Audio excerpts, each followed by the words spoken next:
Well, he told us this morning that the players are going to go out there and run their own practice. Here's the team scenarios we want to get done, and you guys are going to go out there and run the show. I think it's awesome to do because, I mean, honestly, on game day we're out there and we got to communicate. We have to be accountable to one another, and if we can't come out here and get better by ourselves, the coaches can't want it more than us. So it was good. It was unique. I mean, I've never done that before, but it was good work. It talks about players leading the team, players taking ownership. I guess that's part of that, right? When you're sort of in charge and trying to get things out there. Yeah, and I mean, we come out here and we work every day, so we know what to do. We don't have the coaches out here like cheerleading us on. So can we come out here and can we be professionals and get the work done? Because you should be able to do that. You don't need anybody in your ear to come out here and do your work and get better. Kind of like that video game moment, first play call of 11-on-11, just straight up bust out trick play. Yeah, I guess so. Should talk to Jared about that. I don't know who scripted that one up. So it might have been a brand new play, honestly. So I'd never heard that one before. Just when you were on the ball last week against the Colts, what does that say about the depth you have on the offensive line? I think it says that we have set a standard, and everybody in that room has adhered to that standard and want to live up to that standard. So everybody that was in the game, I mean, it was really, really good tape. There was a lot of physical play, a lot of low pad level, and it just opens up the whole offense for us. So hopefully we can continue to do that. And one other thing in practice today, we're outside of this practice, with players leading meetings, with coaches saying all of that stuff. How deep is this sort of lead players? Oh no, coaches were still in meetings. So we had to review the Indy tape as a team. So we did that, and then it was turn the page, go lift, go get your treatments, get ready for practice, and then tomorrow we'll get working, moving forward with Pittsburgh. So did you actually put the plays together? I mean, how did that? What was the collaboration on that? I don't have that answer. You'll have to ask the quarterback that. I mean, we put together all our own drills out there and stuff like that. So, but I don't know as far as who picked what plays they want to run defensively, what personnel and what blitzes they want to run. I don't have that answer because just learned this morning. Yeah. We talked to Hank today, and he was asked kind of what defines greatness in offensive line. Instead of throwing out any yards per carry or protection stats, he said it's about the way opponents talk about you before and after the game. Just the physicality you bring, the fight you bring to them, the stuff that you bring. How does he go about teaching that and instilling maybe that tone across your room? I think it's kind of a day in and day out consistency and working hard out here, because that kind of makes you like a hardened player. There's going to be ups and downs in the game, but you're just going to stay even keeled, and you're going to go out there and this is what I do. Like whether it's a deuce block or you have a one-on-one pass block, whatever it may be, like I'm going to do it because I've done it so many times when I've been tired and I haven't felt good and maybe something's bothering me that it doesn't matter. And it goes back to, like I said earlier, the standard's the standard. And, hopefully we can keep that standard high and live up to it week in and week out. What he says, we want to be bullies, essentially, sort of right between the lines. We want to make sure people feel our presence and physicality. I mean, that probably sounds a lot like what you guys want to be anyways. Yeah, I mean, if you're not trying to have a presence on the field as an offensive lineman, you shouldn't be out there. I mean, that's just the nature of the game. It's physical up there up front.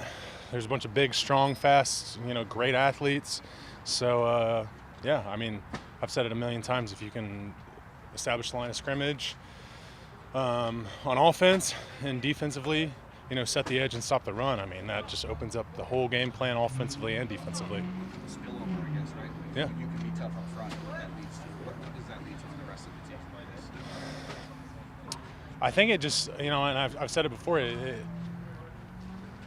you'll go out there and you'll have a sense of we're going to win this game. I don't know how we're going to win this game. I don't know what the score is going to be, but you're just going to have a sense of we're going to go out there, we're going to try and dominate and do our job, and we're going to win. We're going to win this game. Everybody else is going to do their job, so it gives you kind of a confidence to be able to go out there and perform. And if we do our job, we know we got a bunch of skill players who can make a bunch of plays. Who's seen the biggest improvement on the defensive line? Excited about that group. I'm just curious from your perspective, what makes them different? I mean, they got a bunch of guys. I don't know if I could single one out. I mean, me personally, I go against Charles every single day. I have a ton of respect for him. Super relentless player. Same guy every single day. plays really hard no matter what the drill is, what the dress is in practice. Top to bottom. I mean, you guys have seen plenty of Aiden and his growth, and like he truthfully has gotten better every single day. I mean, you can see it. He learns quickly, and he's kind of got that never stop, effort. I mean, they just got so many guys. Like I could just go down the list. Obviously, Aleem was been playing some 3 technique, and I actually watched the defensive tape against Indy again, and just seeing him making plays, busting up the field, and just eliminating double teams and just causing havoc. I mean, there's just so many guys. I mean, I know on the Hard Knocks you've seen Malcolm Rodriguez. I mean, you just see tons of guys flying around. And I think from an offensive perspective, when you have a defense that's filled with guys that are just running around, like flying around, they may not even be in the right gap, but it's problematic. So I think we have a lot of guys that want to do that, and they just, maybe I'm not in the right gap, but I'm gonna hit this gap hard as and it's gonna be a problem for you. So it's good. Like it's great that our defense does that, and it's good work for us. And getting back to the player-led practice. Yeah. How fired up were you guys for that, and how did that come to be? Did Coach offer it up? Can you just give me a little background? I mean, he just told us, he was like, this is what the practice. This is like the periods we want out of practice, and the coaches won't be out there. He pretty much just left it at that. So we're like, oh, okay.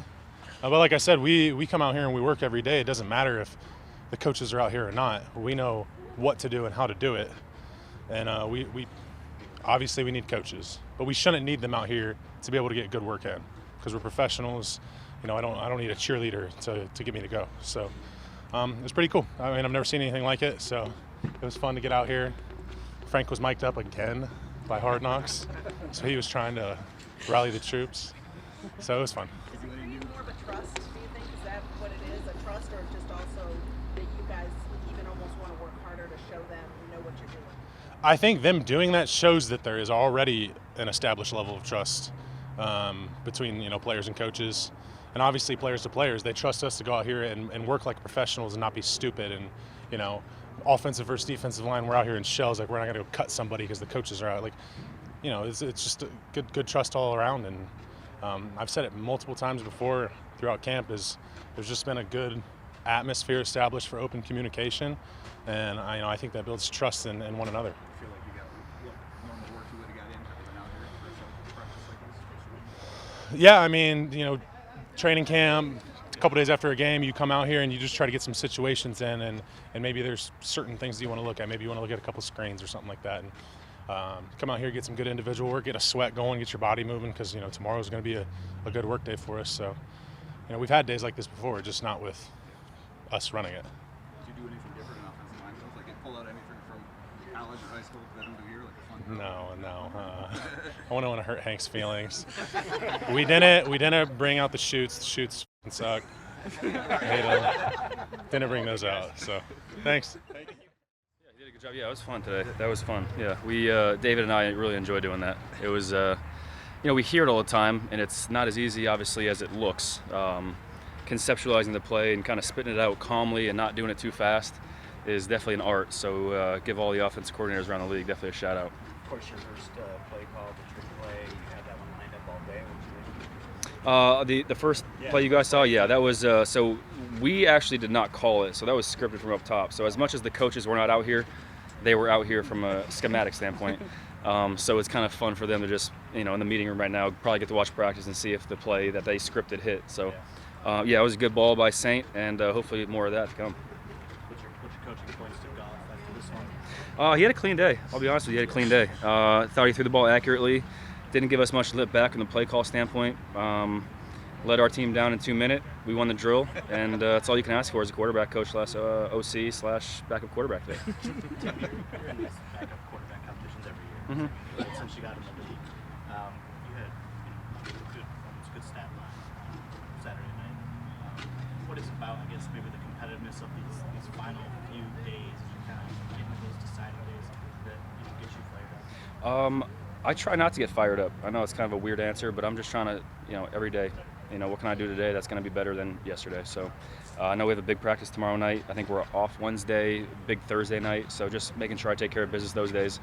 And we have another preseason game. I know it doesn't mean a whole lot to the guys who are going to be strapping up, their helmets on September 11th against the Eagles. But I mean, it's a big evaluation game for us, the third preseason game. I know David's fired up. I'm fired up. So it's just going to be fun to get back out there, and I'll see one of the quarterbacks I was training with all offseason, and Kenny Pickett. So it'll be good to go head to head against him. It'll be good.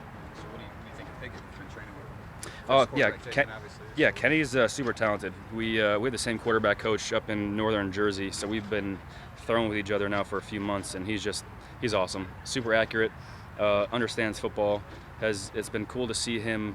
I saw him pre-draft when he wasn't in an offense, and then I saw him a little bit in the summertime, and we're kind of having the conversations about kind of the rookie experience of going in and learning an NFL offense. Of this doesn't make sense, and this play call is super long. So it's just kind of funny to hear him coming from Pittsburgh and now being in an NFL offense and kind of hearing his kind of perspective on an NFL offense. But he's super talented.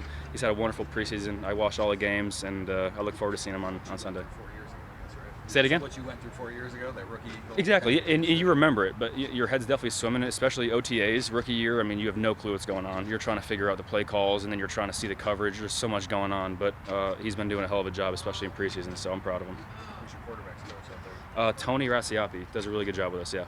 He's got myself, Davis Webb, quarterback for the Giants, who's been playing well too, so I think his little pocket of quarterbacks have been playing pretty well. I think Davis played really well actually last night. Yeah. When you come out of that second preseason game from what you had, I guess what does it say about where you're at in terms of just play ball, comfortable with the scheme, and then maybe is there something come out of that game that you're still trying to clean up, polish up before that third preseason game? Yeah, the frustrating part is I feel like I could have had a better game on Saturday. I missed the touchdown pass to Mo Alexander in the back of the end zone. I missed a couple kills. I got a running back hit one time. I was inaccurate on one throw. I wish I won it back. So I could have had a better game, to be honest with you. So it's encouraging, and that I had the good game. We had a 20 play drive, which touched all of us a little bit. But we were excited when Godwin punched that one in. We were all hurt in the huddle. But it's fun. You build on it. You build on it. And the first preseason game, had my ups and downs. I think I cleaned some stuff up going into preseason too. So it's just a matter of doing the same thing going into 3. Tim, what's your expectation of whether they'll keep 2 or 3 quarterbacks? I mean, last year was 3. That's right? the farthest thing from my mind, to be honest with you. I don't get paid to make those choices. I'm going to control what I can control, do all the reps I have, and see what happens. On a personal level, though, you build this friendship and this relationship with David. Mhm. You guys are close off the field. I mean, how tough is it when you're competing so tough with your friend and you both try to beat each other? Yeah, it's not as hard as you guys think. David and I was actually just thinking about this. I was telling my parents this. It's so easy to be around David Blau just because of the person he is, and he's so charismatic, and we're competing, but it's never like a, hey, David, we're competing. It's never a butting head. There's obviously competition, and it's reps every day are split, so you kind of evaluate how you do and the reps you get. But David's awesome. He's so awesome. You guys know David. He's like the best dude ever. He's like salt of the earth. And the fact that we have him in our room is incredible. And he's always making us laugh, always making us smile. And I think the relationship's way more important than the competition battle. But, it's definitely on both of our minds. And he's in a similar spot. He's undrafted. He's going into year 4. It's a dogfight every year for us. And it's going to be a position battle every year until we sign a 2 or 3 year deal. And hopefully that comes down the road. But being an undrafted quarterback in this league every year is going to be a dogfight. And we know what that looks like. He's been in this kind of competition before. I've been in it. So it's just, he'll tell you the same thing. It's a matter of just taking it day by day, controlling what you can control. Do you like his folksy square subs as much as we do? I love David. I love every aspect of David Blau.